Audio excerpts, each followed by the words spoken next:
What is up, everybody? It's Dr. Vibe, host and producer of the award-winning Dr. Vibe Show, the home of Epic Conversations, and I'm the host of Epic Conversations, 2020 Best Podcast News Award winner, 2018 Innovation Award winner given out by the Canadian Ethnic Media Association.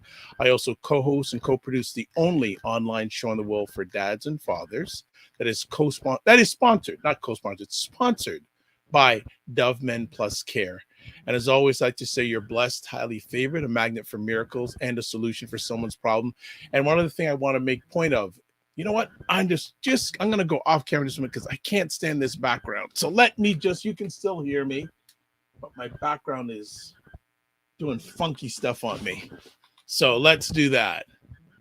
So I have to play around with it, but you know what? We're going to work with it. See, it's doing it again. I don't care. All right. Through my collaboration with Dove Men Care, part of a team that reached out directly and indirectly to over 100,000 fathers around the world in 2022 and 2021.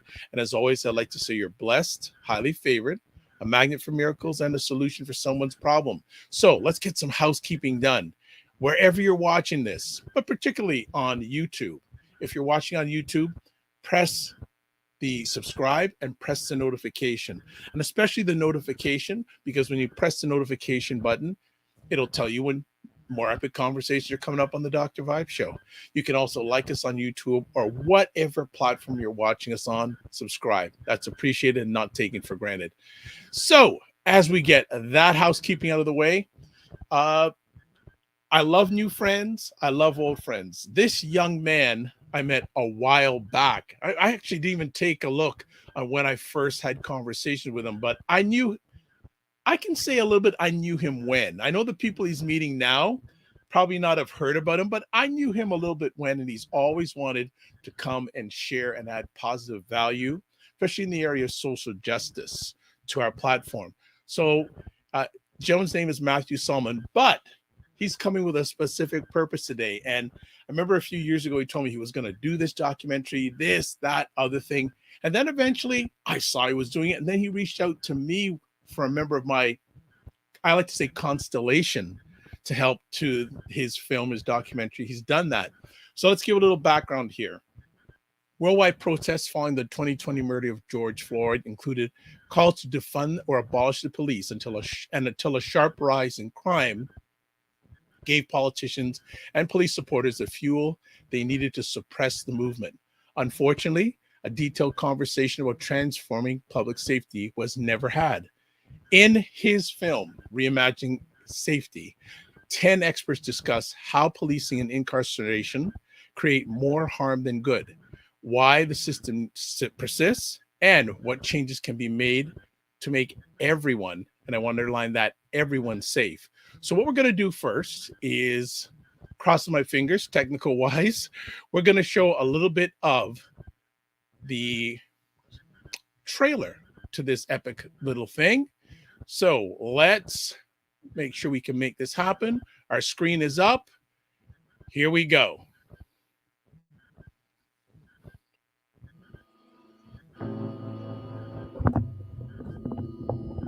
America has never been a place where we had democracy and equality and freedom and liberty for all and justice for all, and all we have to do is get back to that.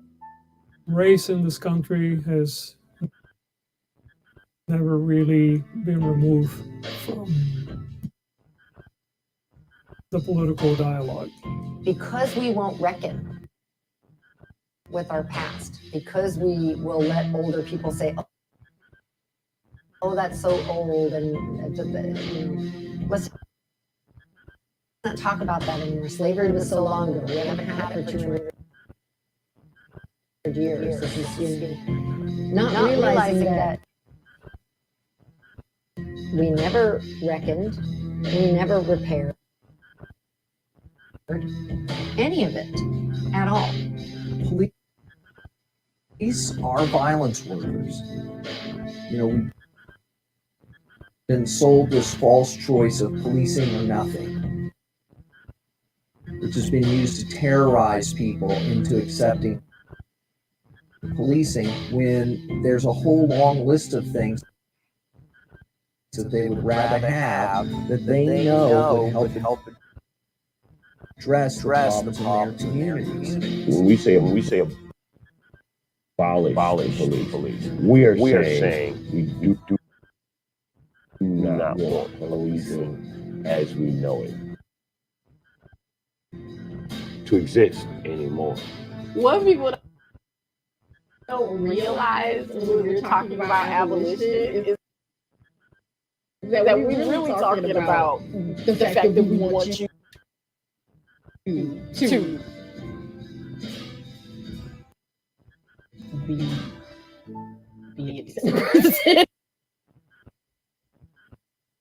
that it's going to require that you relate to people.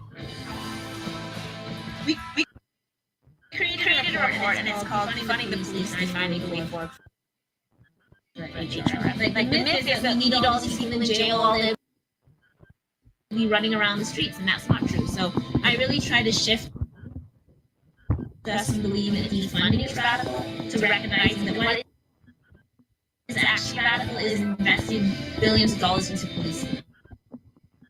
To not agree that defunding police is this radical, lefty, communist, Marxist, whatever, that is actually practical.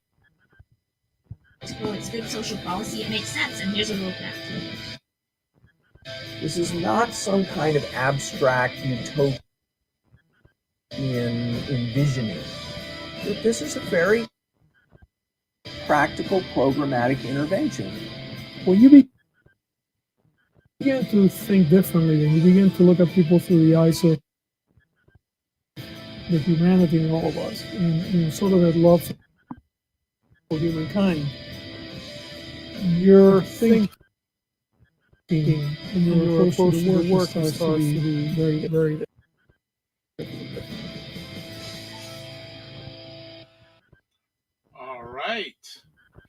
Well, I am not the star of the show, so we're going to bring up the star of the show this evening, Mr. Matthew Holland. What's going on? Hey, Dr. Vibe. I'm not. You called me a young man. I appreciate that. So things are good. Well, you know what? It's really good to have you, and I know you've been bugging me in a nice way for the last little while to have you back on, but I said I wanted to wait for the film to come out. Wanted to wait for the film to come out. It's here. Congratulations on all the hard work that you've done to make this a reality.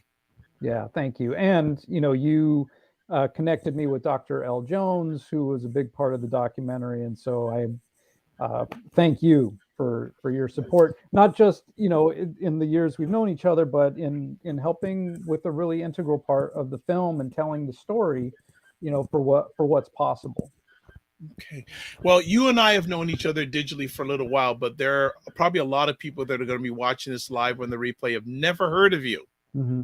So could you give a little background about yourself until we dive right into this wonderful project? Sure. I'll try and keep it brief, but born and raised in Los Angeles, and I was a professional musician for many years. I got into filmmaking, did scripted writing and directing for films, and along the way, I was always interested in social justice.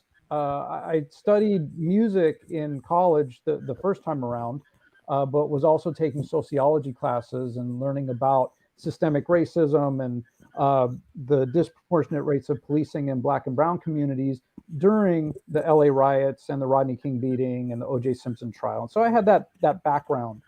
And so, even though I was in music and then film, I was always interested in personal development. And so I was taking courses on communication and conflict resolution. I became trained in how to facilitate conflict resolution, and I started doing that work.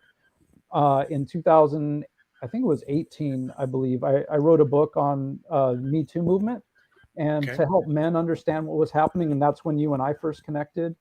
Wrote a weekly column for the Good Men Project, where I was talking about relationships and communication and racism and sexism and, all things, interpersonal. And when the pandemic started, and we couldn't go anywhere, and I couldn't travel to, with my consulting business, I decided to go back to school. And I finished the bachelor's program. I went into a master's in public administration program so that I could better use my privilege and my access to influence positive social change. And this was post George Floyd, it was during the protests of 2020 and leading into 2021. And so I was applying my coursework to the issues with policing, incarceration, the unhoused crisis here in Los Angeles and everywhere, but particularly, through my lens here in Los Angeles. Right. And when it came time to do my master's thesis, my academic advisors were like, well, you're a filmmaker. Why don't you make a film? We know you can write a paper. And so, at first I was like, but if I do a film, it's going to be a big film. And, because they were like, oh, just make like a 10-minute, sizzle thing. And I'm like, no, it's going to be like a movie. Yeah. And they said, well, do it anyway. And I said, okay. And, I made a movie and interviewed 10 amazing people. That's like a cross section, of not just activists, but prosecutors, former police officers, mental health professionals, sociologists. There's a former LA mayoral candidate who came in third. She ran on Gina Viola. She ran on an abolitionist platform and came in third in the primary. And so I wanted to get a lot of different perspectives on if not policing, then what? And addressing like, what are the problems? Why do they persist? How do we get here? And what can we replace it with, or, minimize harm and, long-term, start to shift things to a more care-based, humanitarian-based, dignity-based form of accountability versus retribution and retaliation and revenge, which is, punishment. Like that's what we're kind of socialized is, oh, we got to punish people, which perpetuates that. So that's the short version. Nice. In that wonderful little journey, when did you know that social justice was going to be your journey? Wow. Was there a moment or a few moments?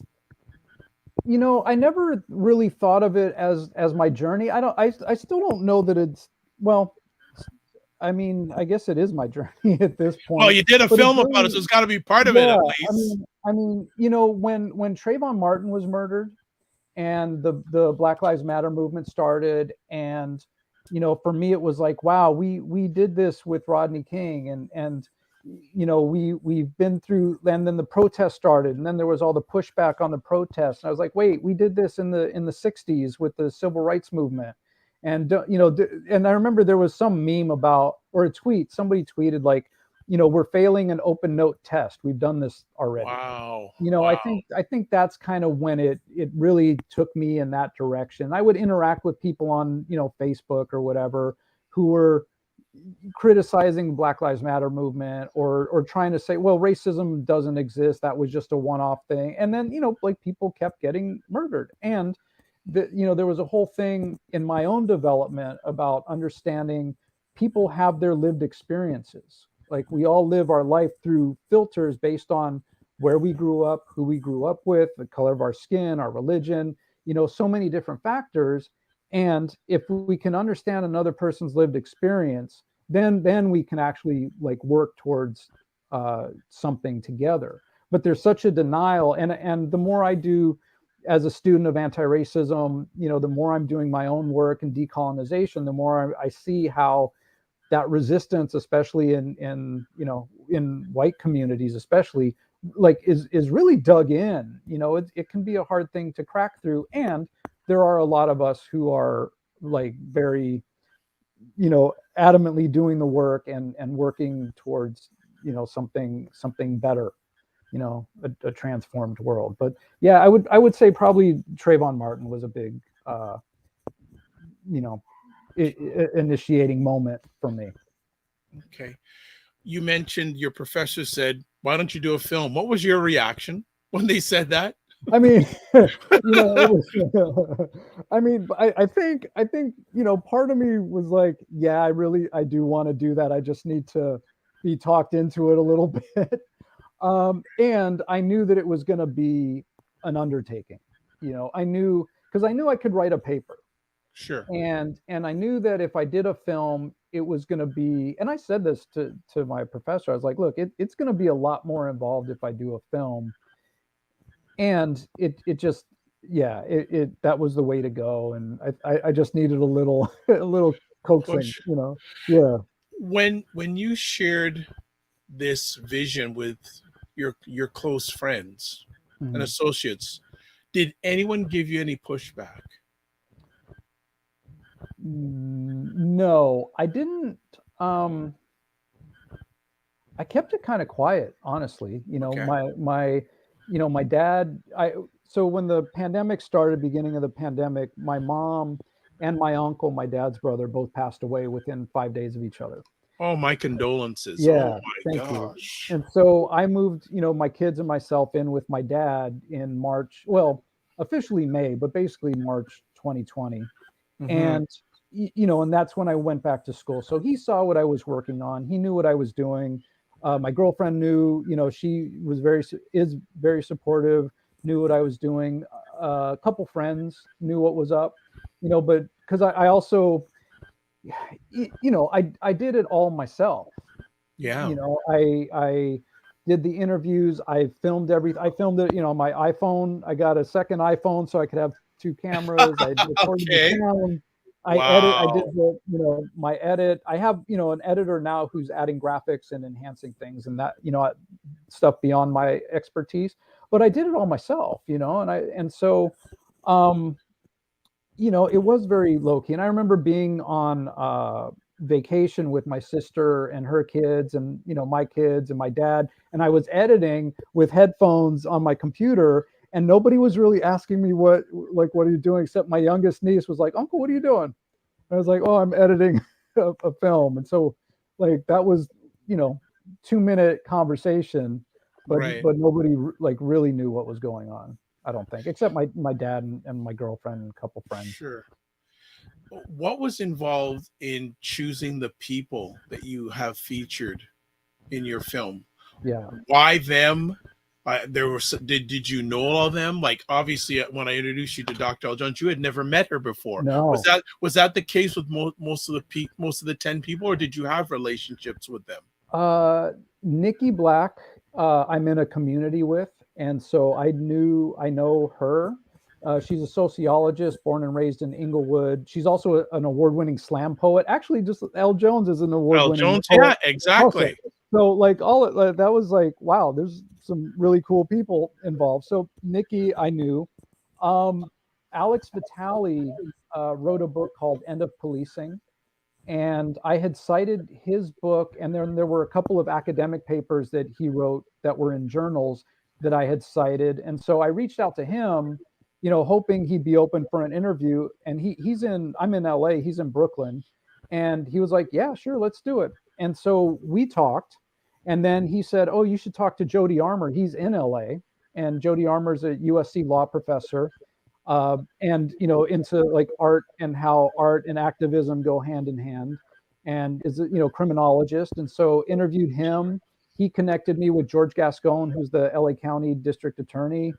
And then Gina Viola, who ran for mayor, my girlfriend heard her on NPR or something and was like, oh, you need to check her out, because I hadn't heard of her. And so talked to her. And then Mr. Checkpoint is a police auditor here in LA. He films the police and everything. I had reached out to him. I had been following him. He connected me with Hadia Kennedy, who they work together. She's a former LAPD officer. Wow. And then I wanted, mental health professionals, somebody in social work, therapist. And one of my professors connected me to somebody who connected me to Jose. And so all of it was, with the exception of Nikki, and then I reached out to you because I was like, I'm working on this documentary. I have some missing pieces. And then when you told me about L. Jones, and I saw that she had actually co-written a report on defunding the police, because I was really looking for what's the roadmap? How do we get from here to there in a practical way? And what's the solutions? And she it was right there. So all of that, and there were people that I wanted to interview that, didn't work out, or timing, or, whatnot. But then once I started, doing the interviews and putting it all together. And it was like, wow, this is really like my first edit was almost 2 hours. Wow. And like, I know, and there was still stuff I wanted to use that I couldn't use, you know, but then it was like going through and like, how do I really consolidate this to tell the best story, you know? And so it's 83 minutes, just under an hour and a half. And it flows. And the response has been awesome. We won an award at the San Pedro Film Festival where we premiered a couple weeks ago, and we're doing screenings all over we're going to Memphis next week on February 23rd. Yes. This is an undertaking that I don't call hard work. It's heart work. Yeah. A lot of hard work here. How many hours of interviews did you have to do? Probably 30 or 40 or so. Like everybody, we did at least an hour, but most everybody, you know, we went like, you know, like L Jones, like that was like a 3 hour. I could imagine. And she was like, you know, she'd be like, okay, I got to go in like 10 minutes. And then it'd be 30 minutes later. And then she'd be like, okay, I got to get out of here in like 10 minutes. And then we go another 30 minutes.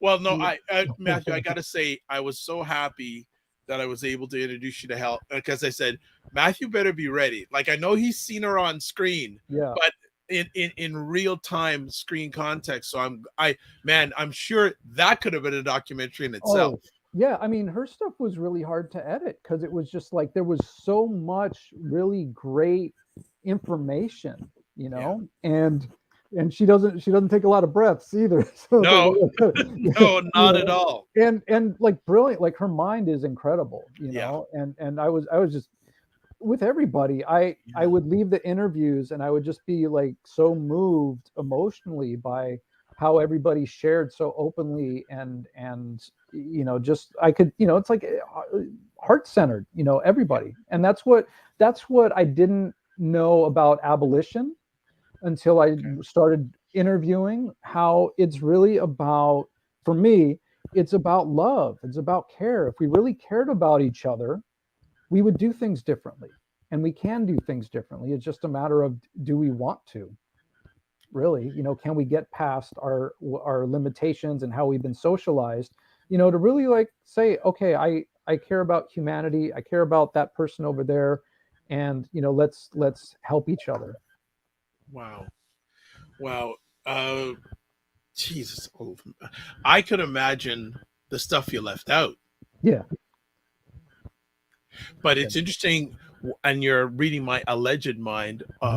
What were some of the things you found about defunding? Let me take this back.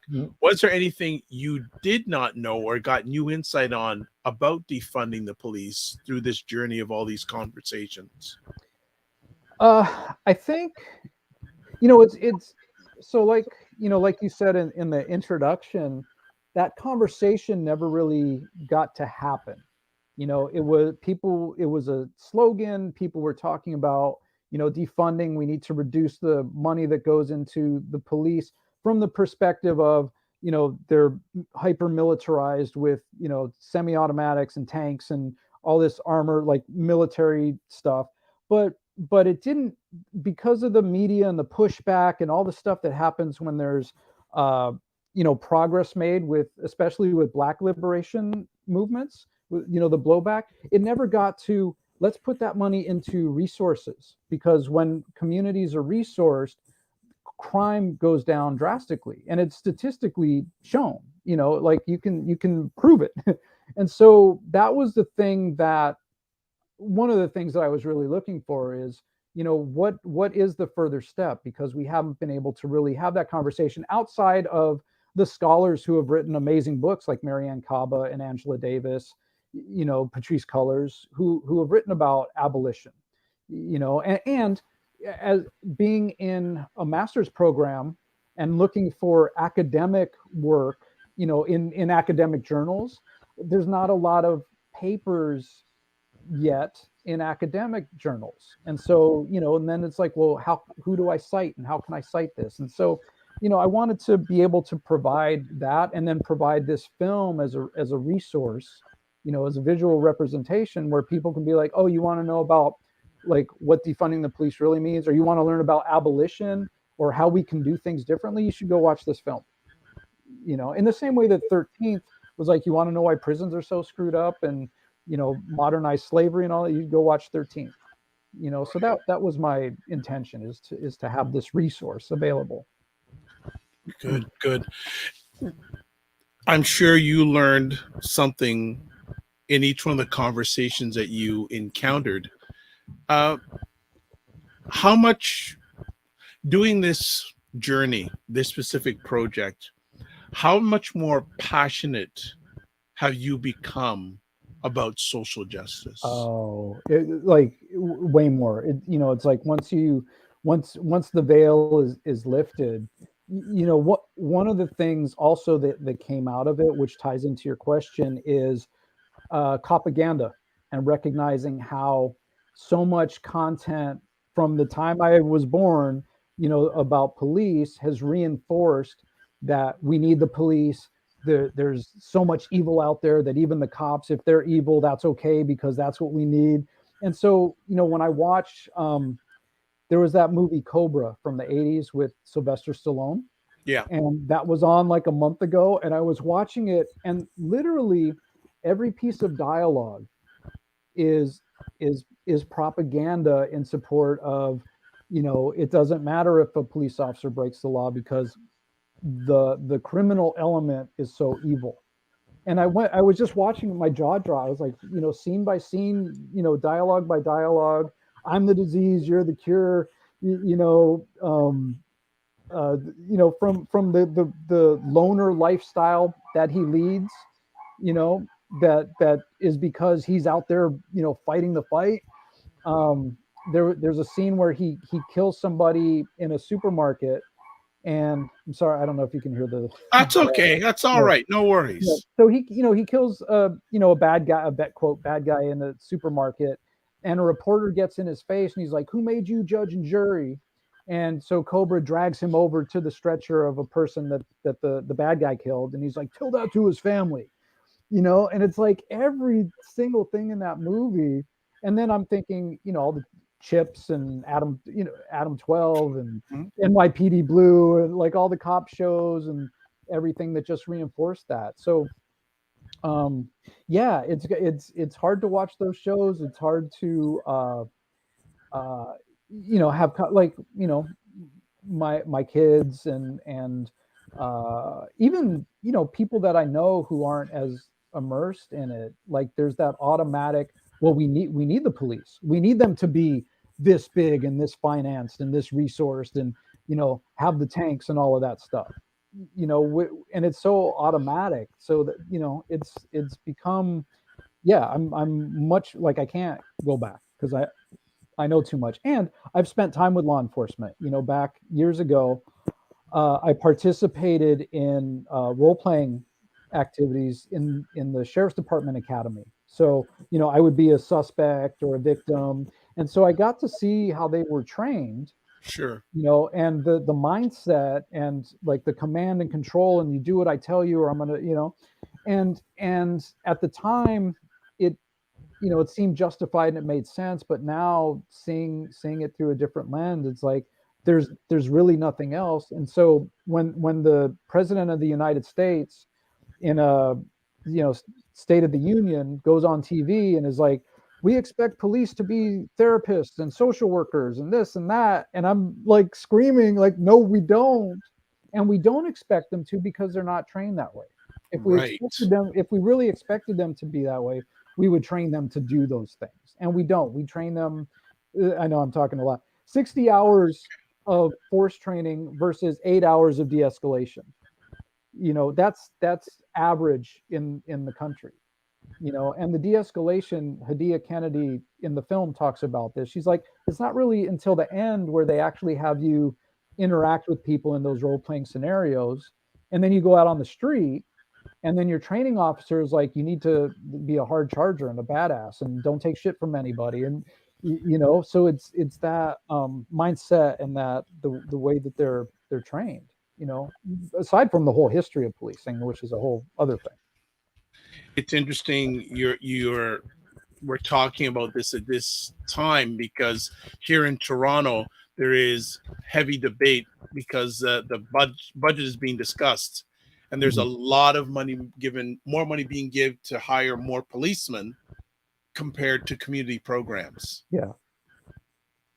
Has through does you with the film, where does defunding the police stand right now in your opinion? Because a few years ago we heard about it all the time, and now I don't hear about it as much, but we're hearing more stories of questionable behaviors by policemen over the last few weeks. You know, we heard about those 5 black policemen who killed that young gentleman, and then I read a story yesterday how another black police officer all of a sudden was charged for the murder of a young girl.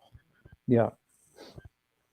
Yeah, and with Tyree Nichols in Memphis, it was black officers, and then all of a sudden now it's like, oh wait, there was a white officer too, and then there's these other white officers that they didn't even do anything to, you know, that nothing's happened with, and the paramedics involved, and so all of that was left out of the narrative initially, you know, but in terms of defunding the police, it hasn't happened, and people, you know, will scream, oh, crime is up because we defunded the police. But if you look at the budget, and this is in the film, like LAPD's budget has increased 50%.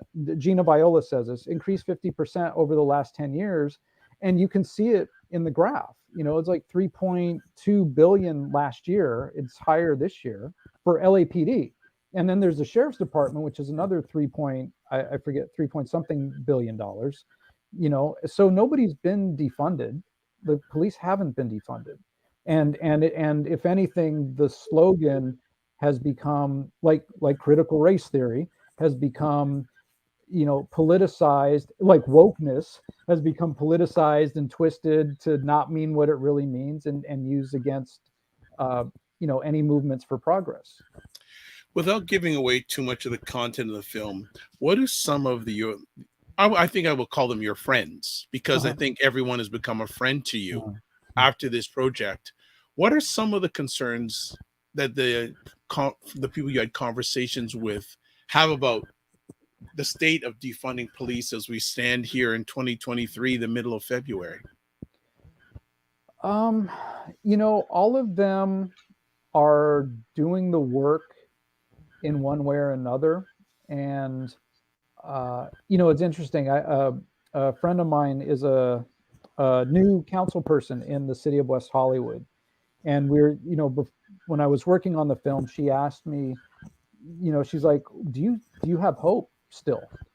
And I had to think about it, because, you know, over the last 3 years with COVID and the murder of George Floyd and the backlash over the protests against police brutality, and having lost lifelong friends and people I've known and respected because of, you know, they couldn't get past their viewpoints that were rooted in white supremacy, and so we just stopped talking. Wow. I actually, and I wrote about this actually in the Good Men Project, that I was losing hope, you know, but I said to her, you know, I had to think about it. I said, yeah, I do have hope. Otherwise I wouldn't be doing this, you know. And I think for everybody in the film, without having asked them directly, they do have hope. You know, they're doing the work. There's work to do. I mean, Elle said it really eloquently in the film that, you know, this is long term. Yes. You know, it's not going to happen tomorrow. If we got rid of police in prisons tomorrow, we're not prepared for that. You know, whatever other authoritarian entity would step in and take over, you know, because we don't know how to talk to each other and interact and, you know, get each other resourced, you know, when we're having mental health crises or whatever. So I think everybody is in it doing the work because we believe in the end result. And as hard as it is, and as much pushback as there is, they've all seen the pushback for decades. So they know, yeah, we'll take 2 steps forward, take, you know, a step or 2 back, and we'll just keep moving the ball. But actually, Jody Armour said this also in the film, how, you know, the protests against police brutality in 2020, there were a whole lot more white people involved, you know, in that. And so that speaks to something also. Now the sustainability of that, Nikki Black speaks to how, there's that surge, and then, okay, where'd y'all go? When, Yeah, so yeah. This is a, and I don't, again, I don't know if it's addressed in the film or not. I haven't seen enough of it yet, but it seems that this issue becomes front page when an incident happens. Yeah. In between incidents, Mhm. you don't hear it as much. Yeah. Was that ever expressed by any of your friends during the conversation? Yeah, well, Nikki for sure. I mean, she's very active on social media. She's an anti-racism educator. She actually has a, oh my gosh, I forget what her program is. She has a Nikki Black on Instagram, NIKKIBLAK. Like she has a program, Interrupting Racism. That's her program. So she, she was like, I know you all are, posting your black squares and reading your books, but are you still going to be here in 6 months? And actually, this film, the timing of this film was like, yeah, we're in the in between, and the momentum has dropped, and I'm making this film now because I want people to reconnect. And then unfortunately, in Los Angeles, first 3 weeks of of the new year, 3 people were murdered by LAPD, and several were murdered by the sheriff's department. And then Tyree Nichols was murdered in Memphis, and now we're like back into it. And then Cop City in Atlanta, and so what was intended to be, okay, we're in the middle phase, is now like, now I'm like, oh shit, I wish this film was like distributed already, so that people could just go watch this now. What have you learned about yourself during the journey of the film?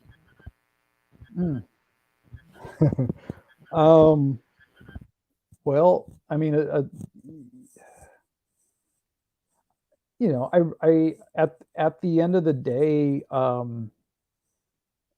honestly, and I've had to deal with pushback from, different people in my life. It's,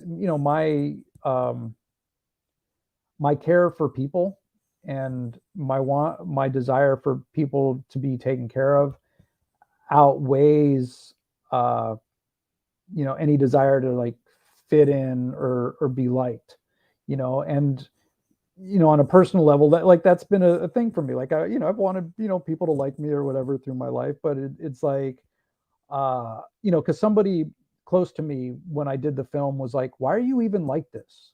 Why are you so adamant? Why are you? And my answer was, because I care about people. And so that's, at the end of the day, like, I don't know, I don't know what comes next, and all of that, but I care, and I want to, I have skills and talents, and I know I can weave stories together, and so it's important for me to do my part and share. Recollect or take us back the first time you saw the finished product. How did you feel? Yeah. We screened it. We did a test screening at Jody Armour's house, and it was, on a bigger screen. And I've seen the film a 1,000 times, from editing it and putting music exactly. in it. But to see it on a screen, to see people react to it was amazing. Like, even, San Pedro at the film festival, like, there were people clapping and cheering. There was a gentleman sitting a couple seats over who, there was a part where one of the speakers was talking about something very emotional, and they started to tear up. And the gentleman sitting, was like, "Oh, that's okay. It's okay." Like, he was talking to her on the screen. I was like, wow, that's really cool that what's going on connects with the people in the room like it connected with me. And so that was really cool. I wanted to separate having that screening with one of that gentleman's place compared to the first time you screened it for the public. Mm-hmm.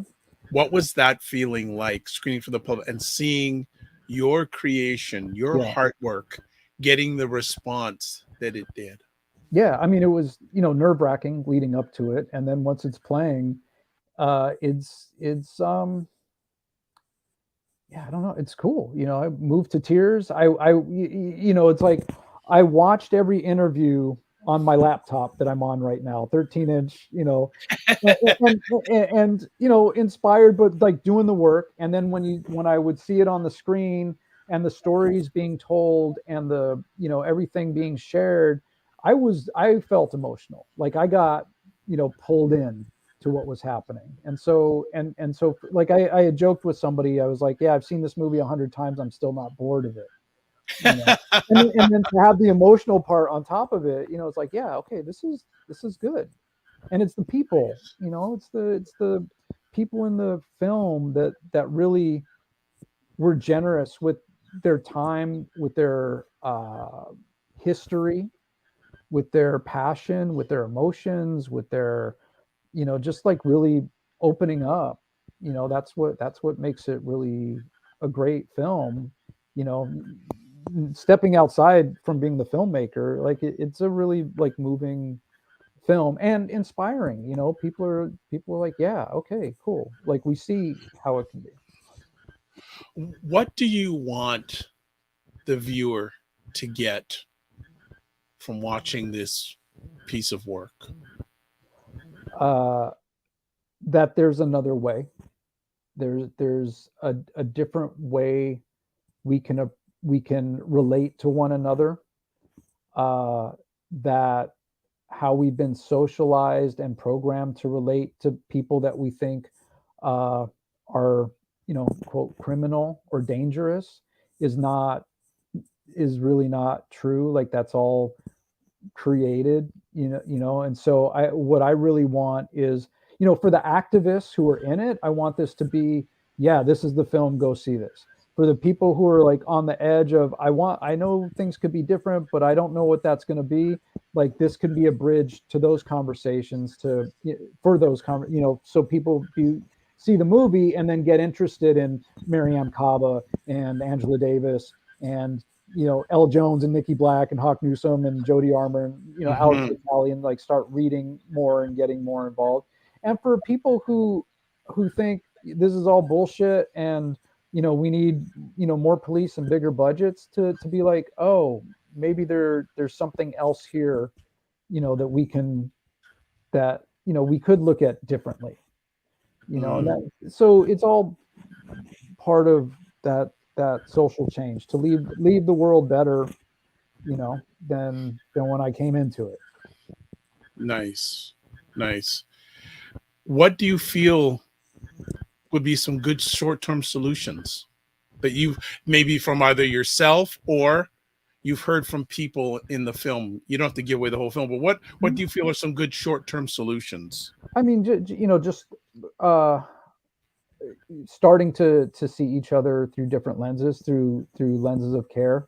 And it's not like there's me and then there's you over there. It's like, no, we're actually connected, we're in this together.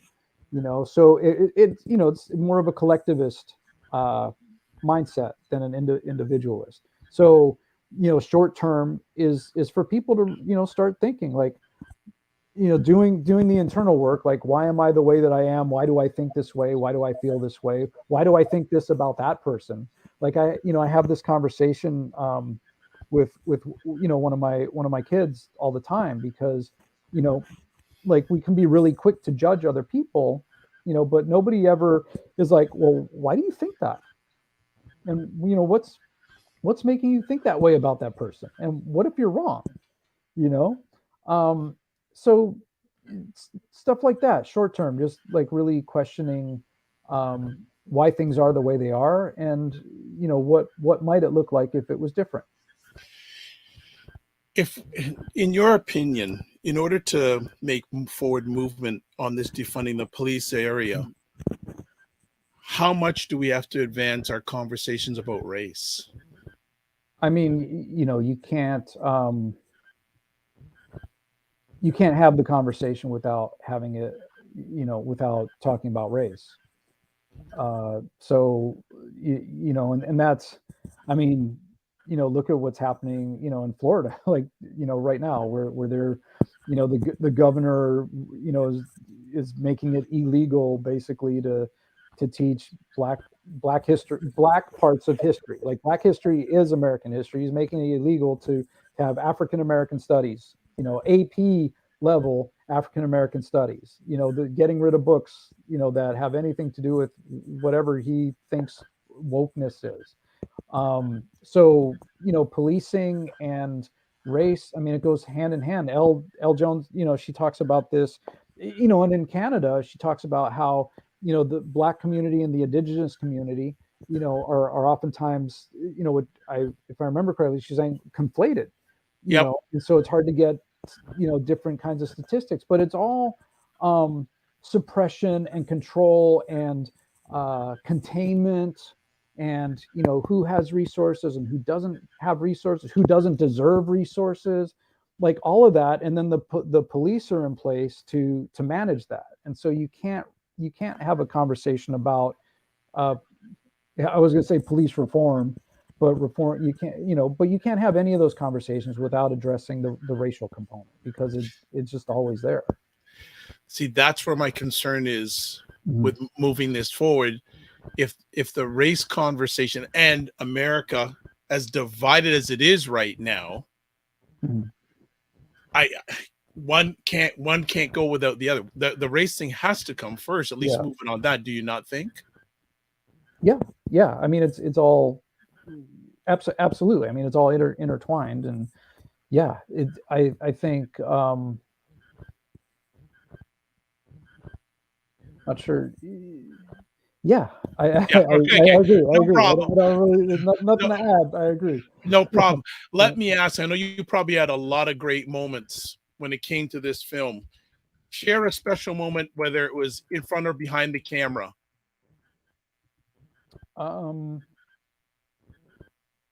mean, and I just want to, because I know there were many. Yeah, it was cool to go to, the Department of Justice in LA and interview the district attorney, and, be in the press room, and, that, I mean, I never thought I would do anything like that. So, that was really cool. That was an awesome moment. And then, when I interviewed Hawk Newsome and Alex Vitale in New York, I went to New York, and I got to not only interview them, but, I did a lot of B-roll, captured some footage, in Brooklyn and the Bronx and New Jersey. I have family in New Jersey. And so being able to film that and then put that footage in the documentary, in addition to the interviews, and, really see those parts of New York through different eyes, having interviewed people who lived there and were talking about local, issues and everything. All of that was great. Nice. What is next on the journey? I know there's festivals. What is next on the journey for this great piece of work? Well, festivals, we're doing impact screenings. I'm getting requests all the time. And if any of your viewers, want to do a screening in your area, you can reach me through the website. We're working on something in New York with Empire State College. We're going to Memphis, like I said, next week. We're in Claremont tomorrow night. I've been contacted by San Jose, California, somebody in Tallahassee, Florida, Chattanooga, Tennessee. So we're doing these screenings, building awareness, working on, getting distribution on a larger platform. So we can say, all right, cool. Now you can go see this on, Netflix or Hulu or PBS or HBO or whatever. Sure. And then after this, I have a vision for a docuseries that will go beyond policing, but also get into education and climate and relationships and communication, all through the lens of, if we really cared about each other, how would we approach these things differently?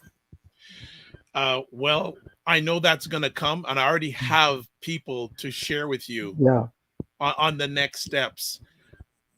Did you ever think you'd be at this point when we first met a number of years ago? No, it's like, I never thought I'd make films in the first place. And then I never thought I'd write a book, and then, documentary. I don't know how to make a documentary. So no. Yeah, it's pretty. And I never thought I'd go back to school, honestly, if it wasn't for the pandemic. And, even, I think if the pandemic had happened and my mom was still alive, I probably wouldn't have gone back to school either.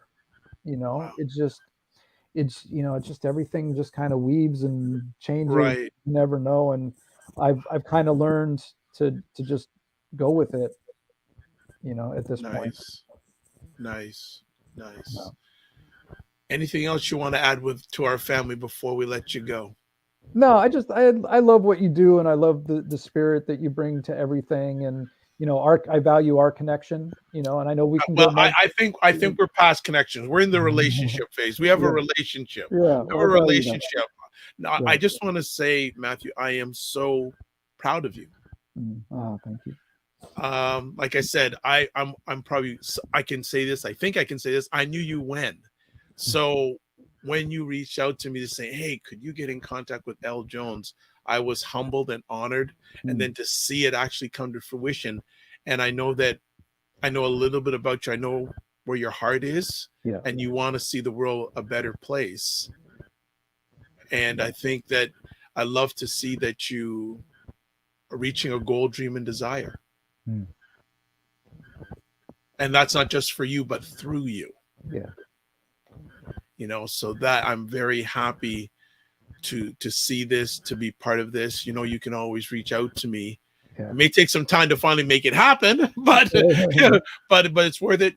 Do you have any final words for our family here when it comes to policing?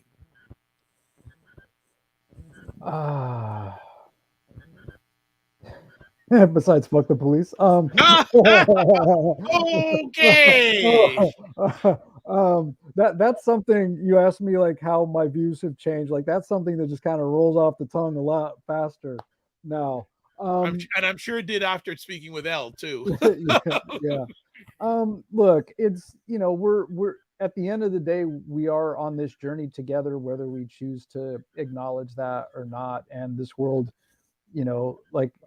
might sound cliche, but it can be a better place if we really just kind of invest in each other, and invest in people around us. And so, if any of this inspires any sort of like, oh, I would like to know more about that person, or, I'll see that person who's, unhoused at the moment through a different lens, as somebody who could, just need some help,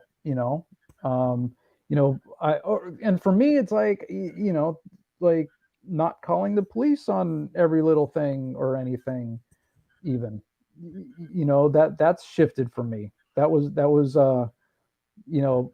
actually how this initiated. Was I was in a course and we were in a discussion, and I was like, I'm on board with defund the police, but what happens? Who do I call if there's a problem? And a Black student from, I believe, Michigan was like, Black people have been not calling the police for decades. So, go read Mariam Kaba, We Do This Till We Free Us. Have a look at that, and then let's talk. And that was a pivotal moment in the course where I read the book and I was like, oh, it's not about just getting rid of police. It's about making them obsolete. It's about investing in communities and people so that there's no crime. So you don't need the, $8 billion in Los Angeles County, for people with, some, semi-automatic rifles and, tanks and, sure, less lethals, like all of that shit, So. Wow. Yeah. Wow. Well, Matthew, thank you for taking the time for being on tour, and literally you are on tour these days. Yeah, I want to come up to Toronto. We're gonna see. I'm gonna see what I can do with that. And I know you're always looking for interesting people to chat about this. There's one gentleman just pinging in the back of my head right now after we finish this that I want to have you have a connection with, and I think when you do your next project, you're gonna want to speak with him. Great. So I'd like to say thank you and your family and your team for everything you have done, are done and will be doing. I know we're going to be seeing each other in this screen again, and hopefully one day we'll see each other face to face Yeah, at a premiere of this movie. So thank you for everything that you do. Thank you. All right. Take care. All right, everybody. That was Matthew Solomon. There's the movie information, website, Instagram, Facebook, email. Reach out or even watch the trailer. Even if you watch a trailer, you're going to learn something. So thank you for hanging. Sorry for the little bit of a crazy background, but I said, you know what? He was the main star, not myself. So I just want to make sure that, hey, you got something out of this. Share it out. Share it out. So before we leave today, a few things. As always, if you want, follow or subscribe to the Dr. Vibe Show YouTube channel. And also, too, when you subscribe to the YouTube channel, also push the notification button so you get notified when epic conversations are coming up. Also, if you would like to promote your business or service on the show, please contact me at dr.vibe@the.drvibeshow.com. And if you want to just get in touch with me in general, there's the information. Website, the.drvibeshow.com. I already gave you email address, YouTube, Facebook, and LinkedIn, The Dr. Vibe Show. Twitter at drvibeshow, and Instagram at the drvibeshow. If you want to watch replays of this epic conversation called The Dr. Vibe Show and the other conversations I do, The Dr. Vibe Show, YouTube, Facebook, and LinkedIn, and The Dr. Vibe Show website address. So, as always, we close out with this. Live your life as a dream. If you can dream it, you can make it. Sometimes you have to get smaller to get stronger. Block assumptions, then aim bigger, aim better, aim higher, aim wider. Love, faith, and respect. And remember to give yourself grace.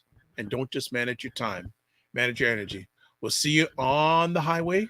God bless. Peace well. Keep the faith and walk good.